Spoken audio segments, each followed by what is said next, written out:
My husband left me when his ex convinced him that I was pregnant by someone else. I left him, but 8 years later he came back and wanted to see his son. My ex-husband is the most brazen person I know. Leaving him was probably one of the best decisions I've ever made. And I thought he'd leave me alone for the rest of my life. But here he is again. 8 years ago, I was happily married to my husband, Nathan. Our relationship seemed solid as a rock, or at least I thought so. Everything was going well.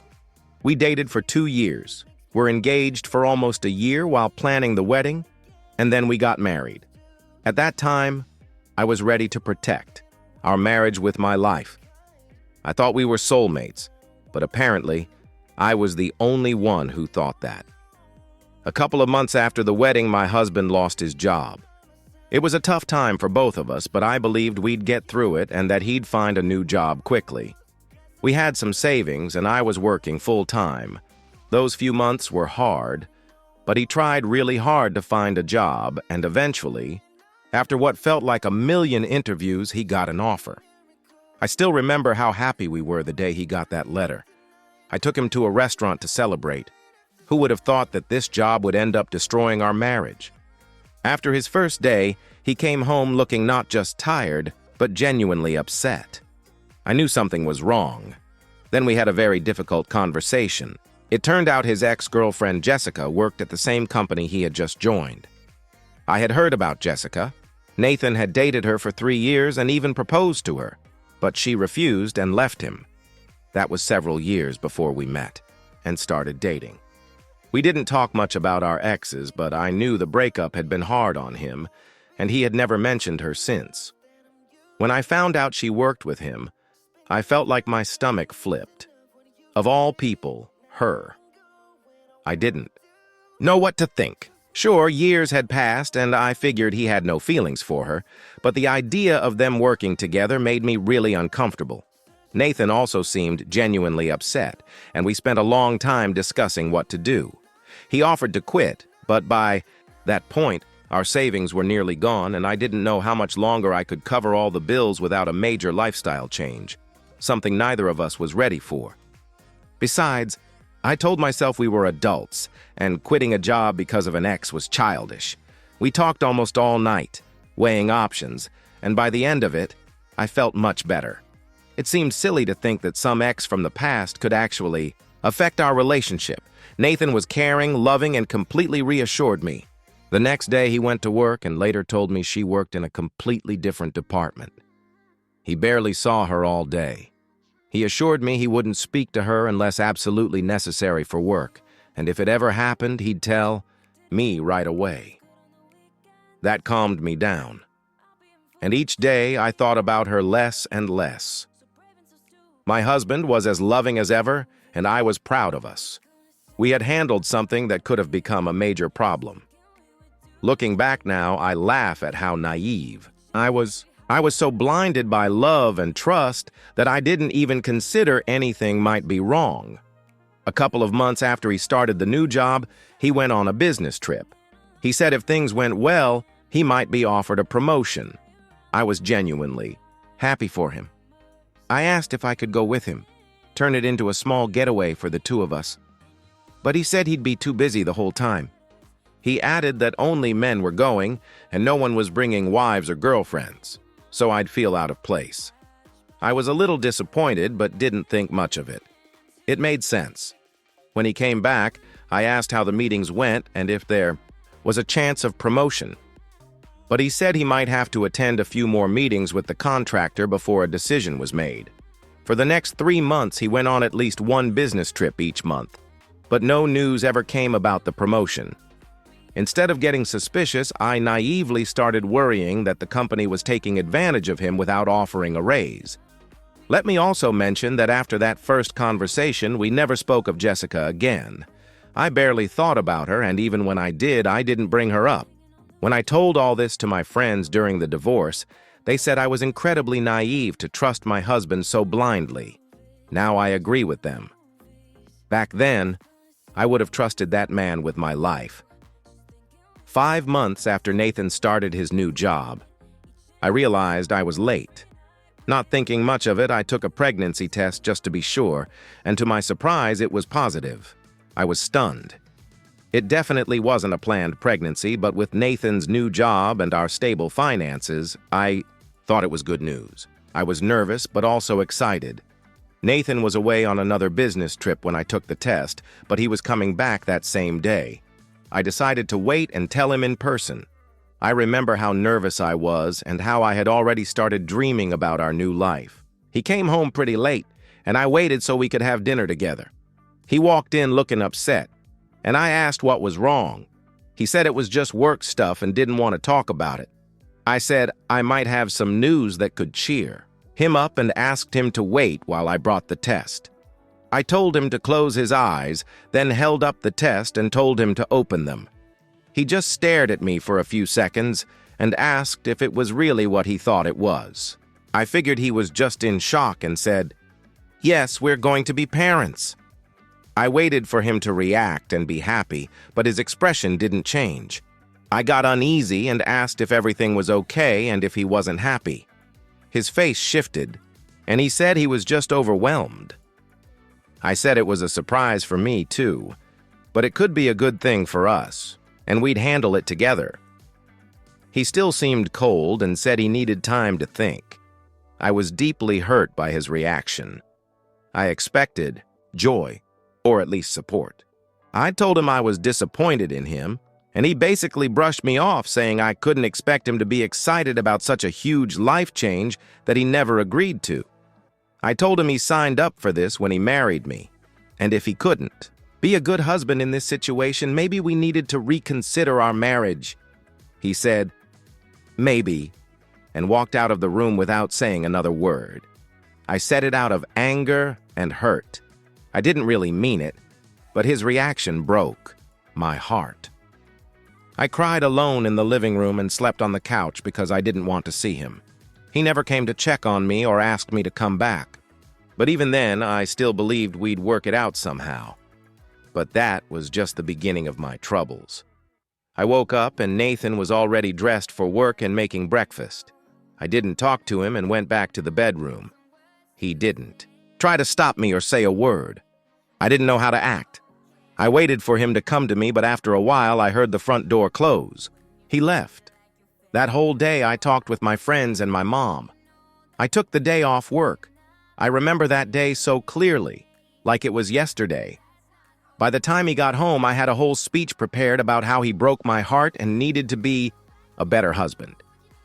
But I didn't know he had a speech of his own. Something absolutely unthinkable. The first thing he said when he walked in was, "We need to talk." I agreed. I wanted to talk too. I even thought I had more reason to be upset than he did. But he had a surprise for me. We sat across from each other, and without any introduction, he asked, "Whose baby is it?" I was completely confused. I honestly didn't understand what he meant and asked again. He repeated, "Whose baby is it?" I'll never forget it. I asked what he was talking about and said, "Obviously, it's our baby. Whose else could it be?" But he said we were past that point, and I should just admit it and stop this charade. I started to feel genuinely scared. This was no longer a misunderstanding or a joke. I kept saying it was his child and that I had always been faithful. He had never acted this way before. He avoided looking me in the eyes and said that used to matter, when he still cared about our relationship. I'm pretty sure I was already crying at that point. I kept repeating that I loved him and that nothing was more important to me than our marriage. But he kept asking the same question, probably 10 times. Each time I was just as confused as the first. He said if I couldn't be honest, there was nothing left to talk about because he wasn't going to raise someone else's child or live a lie. I sobbed, repeating over and over that I hadn't even looked at another man since we met and didn't understand why he was accusing me. He said the way I barely seemed sad when he left for another business trip told him everything he needed to know about my loyalty. I was too shocked to respond. Every time he went away, I felt sad, but told myself I had to be mature and support his career. because I remembered how hard it had been when he lost his job. I stopped asking to go with him after the first few attempts because he always said he was completely busy and only free late at night. I stopped calling him more than once a day when he was away because he didn't answer and said he was with clients. I put his interests first, and in return I was told that I supposedly just wanted him to leave so I could spend time with another man. It felt like a slap in the face. I literally felt sick to my stomach. It felt like a nightmare. I told him all of this, and he said not to waste time trying to make him look like a villain because he was tired of feeling unwanted and wouldn't let me make a fool of him. He said ever since he started working and going on business trips, I'd become cold and distant, that he didn't feel needed, that he hated coming home because I didn't even look happy, and he felt like I was better off when he wasn't around. I kept saying over and over that he was wrong, that it was a huge misunderstanding, and I was just trying to support him as a wife. He kept insisting I was hiding something and preferred another man over our marriage. I asked if he had any proof of these accusations, and he said he didn't need proof to see what was obvious to anyone with half a brain. I didn't even know what to say to that. I repeated that I had no one else, that I spent almost all my time at home while he was away, maybe went out a couple of times with friends, and he could check my phone if he wanted. He replied that he didn't need a phone with deleted evidence. I felt completely crushed. But what else could I say? I asked what he wanted me to do to prove my loyalty. I even offered to take a paternity test after the baby was born, even though that would completely destroy my self-respect. I never thought I'd ever voluntarily offer something so humiliating. I've always been proud of my morals and ethics. Anyone who knows me would confirm that. Anyone except my own husband, of course.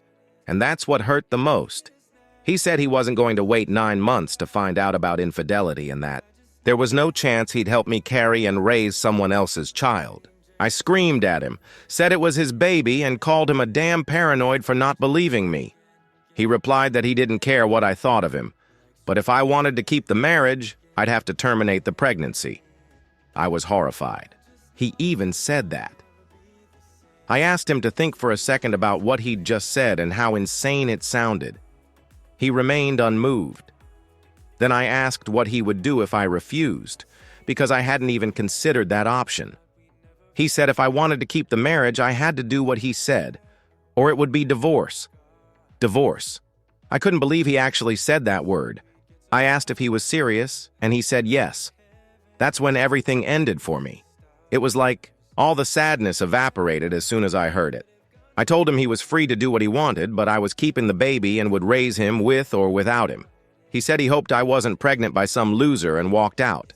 That was the last time we were in that house together. Later, I got a message from him saying he'd come back to get his things. I replied with a time I wouldn't be home and asked him to be gone by the time I returned. The next day, I met with a lawyer to discuss the divorce. We bought that house together. I wanted things to go quickly and drama-free. So did Nathan. We agreed to sell the house and split the money. I moved in with my sister while figuring out life, and he went who knows where. We had no more contact. None of our friends or family could believe something like that happened. I can't count the number of times I broke down crying while trying to explain what had happened. Nathan's behavior didn't change. He refused to listen to me or anyone else, insisting I'd been unfaithful. I was friends with a few of his colleagues' wives, and they told me how he constantly complained that I didn't care about him and never made an effort in our marriage. During the entire divorce, I felt like it wasn't even happening to me, like I was watching a movie or observing someone else's life, not living my own. At some point, I even started to believe that maybe I really had done something wrong since he saw things that way. More than anything, I wanted to talk to him, work things out. But he completely shut me out. When my son was born, I texted him about it. He didn't respond. A few months later, one of the colleagues' wives messaged me again, asking if I'd heard from him. I said no, we weren't in touch. She apologized, said she was sorry, but thought I should hear something from a friend. I asked what happened. She said Nathan had gotten back together with Jessica. Apparently, they were the talk of the office, always walking around all over each other. I burst into tears. Over the next few weeks, I found out everything. Turns out they'd been seeing each other for months. All those business trips he took were just excuses to spend time at Jessica's house. It was Jessica who put it in his head that I must be cheating. Because, as she said, if she had a man, she'd never let him be away from her so often. And a whole bunch of other nonsense like that. I found all this out because my friends pretended. They wanted to befriend her to figure out what had really happened between me and Nathan. Jessica was smug, and apparently didn't feel an ounce of remorse. Honestly, I felt like the dumbest woman alive. I saw all the signs, all the red flags, and ignored them. Now, looking back, it all seems painfully obvious. I spent months in apathy. I had deep depression. It was hands down the hardest period of my life. I had to quit my job and live off family support, be a single mom, fight depression. And feeling like a burden to my loved ones was unbearable. To say the year was hellish is putting it mildly. I'm so glad my sister was there. Honestly, I don't know how I'd have made it without her. It took time, but I pulled myself together. I stopped obsessing over Nathan and Jessica, focused on my son, got a new job, and rented a place. I thought my ex-husband was out of my life for good. 2 years ago, I married an amazing man who treats me like a queen. He's probably the best thing that ever happened to me, and I'm so grateful to have him. Now let me explain why I'm even writing this post. A few days ago, I was scrolling aimlessly through Facebook when I suddenly got a message from Nathan. We hadn't spoken in years, so seeing his name on the screen was strange. I wasn't sure I should even open it, but curiosity won. He wrote that he had been trying to contact me, but I'd changed my number and he didn't know where I lived. He wrote a long message saying he broke up with Jessica because she'd cheated on him with several men, and he should have never let her into our relationship. He said that all this time, 8 years, he'd been thinking about me and our son but was too ashamed to reach out. He also wrote that he knew I'd never forgive him, but he wanted to be in his son's life and would do anything to prove he deserved to be a father. There was a lot in the message, but mostly pleas about how badly he wanted to see his son. I couldn't believe my eyes. Jessica cheated on him after he accused me of doing that. Karma. And yes, it was satisfying to see him begging and humbling himself just to be part of my son's life, because I know for sure, whatever he says, that won't happen. I thought long and hard about what to do. Ignore it. Just block him. But then the vengeful part of my brain kicked in. See? On my son's birth certificate, the father field is blank. I deliberately left Nathan's name off, and he didn't care at the time. Legally, he has no rights. I had been dating my current husband for 2 years before we got married. He loves my son. He's the only father figure in his life. A year ago, on our anniversary, he officially adopted my boy. We are a family in every sense of the word. So, I let myself be a little petty and replied to Nathan that I didn't know what he was talking about. My son was never his, and my wonderful husband had already officially adopted him. I told him that everything he believed thanks to Jessica was true, and I'm glad he's alone now, because he deserves it. To top it off, I sent him a picture. Me, my husband, and our son. A happy family. I told him never to contact me again, and blocked him. Of course, my son is biologically Nathan's, but that gives him no rights. He lost that chance before the boy was even born, and I just couldn't miss the chance to make him feel even a tiny bit of the pain he caused me. I told my husband what I did, and he just laughed and said I shouldn't have been so vindictive. Last night, I messaged my friend Lori, her husband works with Nathan, and asked if she'd heard anything about him. She said she was just about to message me. Turns out Nathan's doing really badly now. He showed up to work drunk several times and almost got fired. Lori doesn't know what I told Nathan, so she thinks he's just heartbroken over Jessica. They broke up a few months ago.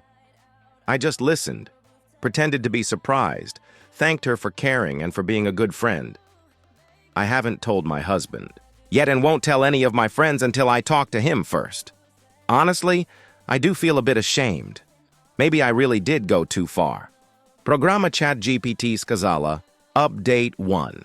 Hi everyone, I just wanted to say a huge thank you for all your supportive comments and advice. It was very valuable to read about your experiences. It's nice to know that there are people who understand my vindictiveness and believe that Nathan got what he deserved.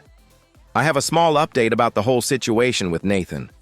Laura messaged me again and told me that apparently he and Jessica had a real fight in the office when they were both working late. He caused a massive scene, and many people saw them pushing each other and acting completely inappropriately. Both Jessica and Nathan were fired almost immediately, and no one has heard from them since. All I feel about this situation is relief.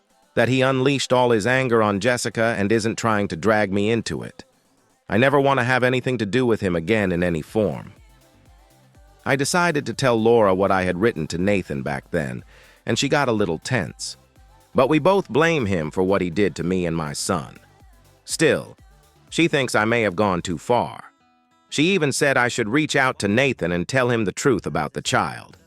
I don't agree with that, for a number of reasons. Mostly because I just don't care enough about easing his emotional suffering, but also because I don't want to take the risk. What if he gets angry and tries to somehow gain access to my son? It's unlikely, but who knows? I'm not going to take chances. When it comes to my child, he's too important to me, and I don't trust Nathan enough to just let it all slide. What I did happened while we were still married? So why is it such a huge blow to him now? I don't understand. Update 2. Hello again. I wanted to share a little update on how I've been doing. After talking with my husband, I decided to see a therapist to work through some long-held feelings related to Nathan and this whole situation. I was able to gain a professional perspective and start letting go of the past. I'm doing this for the sake of my marriage, not because I care about Nathan in any way. I feel that in order to be the best wife and mother for my child, I need to completely let go of everything that happened. As for Nathan, I haven't heard anything else from Laura, and I have absolutely no desire to find out anything more about him. I don't care how he's doing. He's a grown man and needs to deal with his own problems. Personally, I'm doing great, and that's all that matters to me. I'm glad he reached out back then and that he got what he deserved. Well, that's all. I'm looking forward to hearing your thoughts in the comments. In the end, did the author mess up by never contacting her ex-husband? Thank you for watching this video to the end. Check out our previous video. You can see it right here. Subscribe to our channel if for some reason you haven't already. And good luck to you.